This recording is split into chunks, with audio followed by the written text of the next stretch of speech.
Olá, pessoal. Estou aqui com o Fernão Diego de Souza Lopes, que vai falar com a gente sobre transferências em programas de residência médica. Fernão, obrigada pela presença. Quero começar te perguntando qual é o papel do Ministério da Saúde, da Comissão Nacional de Residência Médica e do Ministério da Educação em relação à transferência na residência médica? Luciana, tudo bem? Obrigado pelo convite. Para mim é um prazer estar aqui, esclarecendo alguns pontos. É, enfim, já iniciando a resposta, né? Acho bem importante essa pergunta que você está fazendo. É muito comum haver confusão de papéis. Cada uma dessas instituições desempenha nesse processo de gestão no geral, das residências, né, médicas no país e de transferências em especial. Muitas demandas acabam chegando para a gente ali no Ministério da Saúde, que na verdade deveriam ser direcionadas para a Comissão Nacional de Residência Médica, certo? Eu vou explicar rapidamente. A CNRM é um órgão, a Comissão Nacional de Residência Médica, CNRM, é um órgão colegiado, consultivo e deliberativo, e ela é formada por 12 representantes e tal, do MEC, do Ministério da Saúde e diversos outras instituições, né? Ela que é imbuída de poderes, né, de acordo com o decreto 7562 de 15 de setembro de 2011, foi imbuída de poderes para regular, supervisionar, avaliar instituições de residência médica e ela é que dá a palavra final sobre as transferências, ela que avalia e dá a palavra final. O Ministério da Saúde, nós no caso, é, a gente ocupa duas das cadeiras, né, das 12 cadeiras para influenciar os resultados da plenária da CNRM. No caso, cada uma das instituições tem um papel relevante nessa parte de gestão das residências médicas e principalmente nas transferências. O MEC, ele é quem preside a CNRM, né, além de assessorar a própria comissão. O Ministério da Saúde, ele ocupa uma das 12 cadeiras com poder de influenciar os resultados da CNRM, mas a gente se submete, né, às decisões da CNRM, que é quem tem o poder deliberativo para transferências, né? Então, quando for para iniciar um processo, quando tiver dúvidas em relação ao processo de transferência em si, eu recomendo que o órgão ideal, né, o órgão para se procurar sobre essas dúvidas é a Comissão Nacional de Residência Médica, né, assessorada pelo MEC. O Ministério da Saúde, nesse caso, como que ele entra? O Ministério da Saúde possui dois programas de financiamento de bolsas de residência médica voltadas a programas credenciados, né? Então, um dos programas é o Programa de Apoio de Médicos Especialistas em Áreas Estratégicas, que é o ProResidências, e outro é o Programa Nacional de Bolsas para Residências Multiprofissionais e Área Profissionais da Saúde, tá? São esses dois programas, um para financiar bolsas de residências médicas e outro de multiprofissional e área profissional em saúde, tá? Então, esse é o papel do Ministério da Saúde. Então, o nosso âmbito de atuação, nesse caso, é restrito a acatar o que foi deliberado na plenária da Comissão Nacional de Residência Médica e aí agir de acordo com o que foi acatado, né? Então, isso que a gente faz de acordo, ou seja, transferência de bolsa de uma instituição credenciada para outra, ou então de uma instituição externa que não estava recebendo bolsa nossa para um programa de residência que recebe bolsa pelo Ministério da Saúde, ou então o contrário, de um programa que recebe bolsa do Ministério da Saúde para um programa que não recebe, daí seria essa gestão das bolsas, né? Enfim, de cancelar uma bolsa ou de iniciar o processo de pagamento de uma bolsa e tal. Então, esse seria o papel do Ministério da Saúde nesse processo das transferências, certo? Entendi. Obrigada, Fernão, por esses esclarecimentos tão importantes aqui para quem está cursando o microcurso. Com certeza vai ser bem importante saber essas distinções. E em quais casos é permitida a transferência de médicos residentes de um programa de residência médica para outro? Olha, Luciana, o que que eu vou remeter, né? Como eu já tinha citado, né? Quem é o órgão importante, eu acho que é deixar claro que, referente ao processo de transferência mesmo, quem é o órgão de referência é a Comissão Nacional de Residência Médica. O que eu posso fazer aqui, né, é citar a resolução que a Comissão de Residência Médica emitiu, né, que faz essa gestão dessas informações, né, do processo de transferência. A resolução é a número 1, de 3 de janeiro de 2018, e está disponível no sítio eletrônico do MEC ou em outros locais da internet para quem tiver dúvidas. Eu acho importante as pessoas se remeterem ao documento original até para tirar suas dúvidas com mais qualificação, né? É, o artigo 1º, né, dessa resolução, ele indica o seguinte, que a transferência pode ser estabelecida em 4 situações, transferência médica. A primeira seria a solicitação do próprio médico residente, né? A segunda, a desativação do programa pela Comissão Nacional de Residência Médica. A terceira seria o descredenciamento da instituição pela Comissão Nacional de Residência Médica. E a quarta, o cancelamento do programa pela instituição ministradora, né? Então, seriam essas 4 situações que estão previstas nessa resolução. No caso da solicitação do próprio médico residente, acho que cabe ressaltar que só é possível aceitar o pedido a partir do 2º ano de residência médica.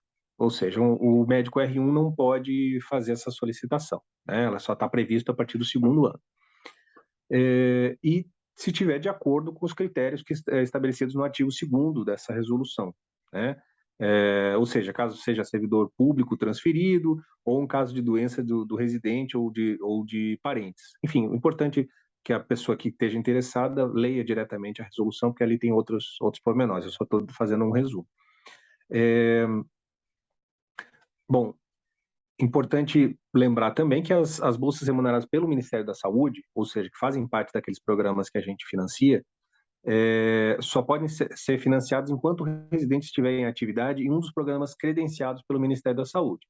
Ou seja, se ele for transferido para um programa externo que não é credenciado, porque todas as instituições, para fazer parte desse programa, elas participam de um edital público, né? E aí elas precisam aderir a esse edital, né, até os critérios e tal estabelecidos, e aí a gente passa a financiar as bolsas para aquelas instituições credenciadas. Então, se a pessoa está pedindo uma transferência para uma instituição externa, né, que não está credenciada no Ministério da Saúde, aí a gente não consegue, óbvio, por óbvio, né, realizar o pagamento da bolsa. Tá? Entendi. Ótimos esclarecimentos. E como deve ser feita a solicitação da transferência pelo médico residente? E quem é o responsável por aprovar e realizar essa transferência na prática? Certo, Luciana. Mais uma vez, para responder essa pergunta, a gente vai se servir, né, do que diz a resolução número 1 de 3 de janeiro de 2018 da Comissão Nacional de Residência Médica. É ela que estabelece todos os critérios para as transferências. Bom, o parágrafo 2º ao 4º daquela resolução, né, do artigo 2º, estabelece que como deve ser a tramitação, né? O residente que desejar ser transferido deve iniciar por um pedido formal, né? Formalizar um pedido escrito à Comissão Nacional à Comissão de Residência Médica, ou seja, a COREME, a sua COREME. Ele deve se direcionar à sua COREME e lá ele deve formalizar o pedido, né? A COREME é que vai ficar responsável por aprovar aquele pedido em reunião colegiada e realizar a tramitação da documentação toda, ou seja, a Coreme é que vai atrás da outra Coreme, que vai, enfim, vai realizar toda a tramitação, logicamente em contato direto com o residente que fez a solicitação, né? Então, o papel do residente é entregar a documentação necessária, que é a formalização e se for necessário, se for caso de doença, precisa também das comprovações do caso de doença, certo? Ou de transferência, enfim, cada caso é avaliado pela Coreme. Fernão, você até já comentou, mas nesses casos, o que a Coreme deve fazer?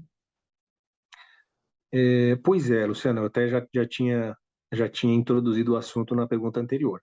Mas a Coreme, ela é responsável por toda a tramitação da documentação a partir da aprovação do pedido do residente, né?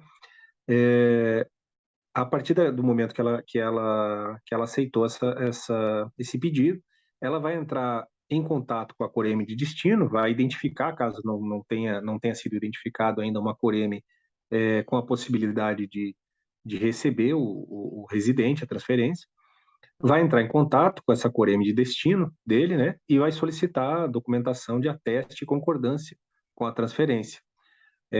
Além dessa ateste com concordância, também é muito importante, né, que a Coreme de destino vai ter que dizer claramente, formalmente, que ela assume responsabilidade pelo pagamento da bolsa, né, com a anuência do órgão financiador. Então, no caso, se uma pessoa, por exemplo, está saindo de um programa de residência médica que não é financiado pelo Ministério da Saúde para um que é financiado, existe vaga e também existe bolsa ociosa, porque isso são duas coisas diferentes, é importante de diferenciar também, né? Muitas vezes pode existir a vaga, mas não existir a bolsa, né? Ou até vice-versa, porque são questões diferentes, né? Então, a Coreme de destino vai ter que dizer claramente: olha, temos uma vaga, aceitamos o residente e essa vaga, o Ministério da Saúde já atestou essa bolsa, já está atestado que o Ministério da Saúde vai poder fazer o financiamento, né, se for credenciado por nós para isso, né? Bom, a Coreme uma vez que ela obtém esse documento da Coreme de destino, ela vai também solicitar as comissões estaduais de residência médica, CERENs, né, de cada estado envolvido. Então, né, se a pessoa está fazendo transferência de um estado para o outro, as duas CERENs têm que estar envolvidas, e essas CERENs também vão emitir um parecer sobre aquela transferência, né? E aí a Coreme, de origem, né, ela vai fazer toda a juntada dessa documentação toda e encaminhar para a Comissão Nacional de Residência Médica para avaliação, né, conforme o parágrafo 4º do artigo 2º dessa resolução que eu já citei, né? Ótimo, obrigada por elucidar esse ponto. E o que acontece com a vaga da Coreme, da qual o residente foi transferido, nesse caso? Bom, no caso da transferência a pedido do médico residente, né, a vaga da Coreme de origem se torna disponível para receber outro residente se for necessário, né? Considerando que não é possível a Coreme utilizar essa vaga para outro ano, que não seja aquele que o do residente utilizava, ou seja, você não vai poder colocar, né, a Coreme não vai poder pegar a vaga que era de R2 e colocar um R1, por exemplo, né, um novo R1. É isso que eu quero dizer. Mas considerando esse fato, então é possível que ela abra para outra transferência, por exemplo, de um R2 que venha de outro local para ela. Aquela vaga vai ficar disponível para ela, né? Da mesma forma, a bolsa do Ministério da Saúde, né, que estava sendo paga para aquele residente naquela instituição, ela também vai ficar naquela instituição, ou seja, vai ficar disponível, né, vai ficar ociosa, como a gente chama, para receber um novo residente de transferência. Entendi. Acredito que agora ficou bastante claro aí para os alunos do microcurso. Fernão, se você puder, fale, por favor, sobre os casos em que a transferência é decorrente de descredenciamento ou de cancelamento do ato autorizativo do programa ou da instituição. O que acontece nesses casos? Claro, Luciana. O que acontece? Quando há denúncias ou evidências de um programa de residência médica não estar funcionando corretamente, ou, né, ocorre uma investigação por parte da Comissão Nacional de Residência Médica, assessorado pelas SERENs, né? Se a investigação concluir que as denúncias e evidências são conclusivas de falha grave, funcionamento, a plenária da CNRM pode decidir, né, pela cassação do credenciamento de um programa de residência médica ou descredenciamento ou ainda o cancelamento do ato autorizativo do programa ou da instituição, né? É isso que está é isso que está na resolução, né? É isso que está estabelecido, né? Então, mais uma vez, o que eu estou falando aqui é tudo o que tá doutrinado ali na resolução. Nesse caso, a gente está se remetendo ao artigo 3º da resolução número 1 de 3 de janeiro de 2018. Segundo está estabelecido, a transferência poderá ocorrer em qualquer fase do programa de residência médica. E quem é o responsável pela realocação dos residentes, nesse caso, é a própria CNRM, assessoradas pelas SERENs, né? Então, o que acontece? No caso da solicitação do residente, ele só pode a partir de R2, né? A partir do segundo ano. Nesse caso, em que haja descredenciamento, a CNRM é que vai ficar responsável pela tramitação, né? Não é a Coreme de origem, e e aí a transferência pode acontecer em qualquer ano. Pode ser R1, pode ser R2, R3, R4, dependendo de cada programa. Entendi. Bom, para a gente partir agora para a finalização aqui do nosso episódio, que sugestões e dicas você daria para os programas de residência médica lidarem melhor com os casos de transferência de médicos residentes? Sugestões aí para quem está querendo auxiliar os programas a fazer essa melhor gestão. Olha, Luciana, eu acho que como qualquer outro processo enfim, de prestação de um serviço, eles estão prestando um serviço, certo? Para um público são os médicos, né, médicos residentes. Acredito que como qualquer processo de prestação de serviços, o ideal é que a pessoa seja mais capacitada possível, principalmente a pessoa que assessora, porque muitas vezes as Coremes são presididas por médicos mais experientes, né, das instituições, e que muitas vezes têm a rotina médica, de plantões, etc., etc., e não tem tanta possibilidade de uma dedicação tão próxima da Coreme. Então, eles contratam, normalmente as instituições contratam pessoas para assessorar esses coordenadores das Coremes no dia a dia, né? Essas pessoas, o quanto mais qualificadas, melhor elas vão estar, né, no processo, melhor elas vão estar disponíveis e para tirar dúvidas e para lidar com a situação o melhor possível, né? Então, o que eu sugiro a princípio? Primeira coisa, né, quando um coordenador de Coreme contrata alguém, coloca a legislação para essa pessoa ler, né? Coloca a CNRM para ela entender o que é, o que é aquele órgão que ela está, o que faz ali, né? E quais são as possibilidades, etc. Tem material na internet disponível, né? Tem, no caso nosso especificamente do Ministério da Saúde, do programa, tem um manual para ser baixado, o manual do SIG Residências, que é o portal, né, a plataforma que a gente utiliza para fazer a gestão do pagamento das bolsas, que isso é bem importante também a pessoa ter conhecimento. Então, existe um manual lá no site do SIG Residências, existe um manual para baixar, né? Então, basicamente, para poder dirimir qualquer equívoco, seria isso. Entrar em contato com a gente, né? E, se for relacionado à questão da tramitação das bolsas, ou com a CNRM, se for com relação à tramitação geral dos processos, né? Eu acho que é importante, né, você esclarecer antes de fazer qualquer coisa que possa ser prejudicial, né? A gente tem o nosso e-mail especificamente para transferências, que é o transferências.residências@saude.gov.br, tá? Então, as Coremes que são financiadas, né, pelo Ministério da Saúde, podem entrar em contato nesse e-mail para dirimir dúvidas sobre transferências exclusivamente, tá? E sobre outros assuntos gerais, tem o residências@saude.gov.br, tá? Que é sobre assuntos gerais, e esse que eu dei é só sobre transferência. E também procurar ser o mais célere possível, né, e objetivo para acolher as questões dos residentes sempre que necessário, né? Ser acolhedor com as demandas dos residentes. Ótimas sugestões, Fernão. Tenho certeza que essas informações vão ser valiosas aqui para quem está cursando o microcurso de Gestão Administrativa de Programas de Residência Médica. Te agradeço pela sua participação e pela disponibilidade para estar aqui com a gente.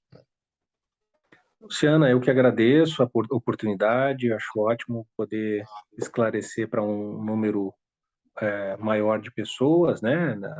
E para mim é um prazer poder fazer essa participação.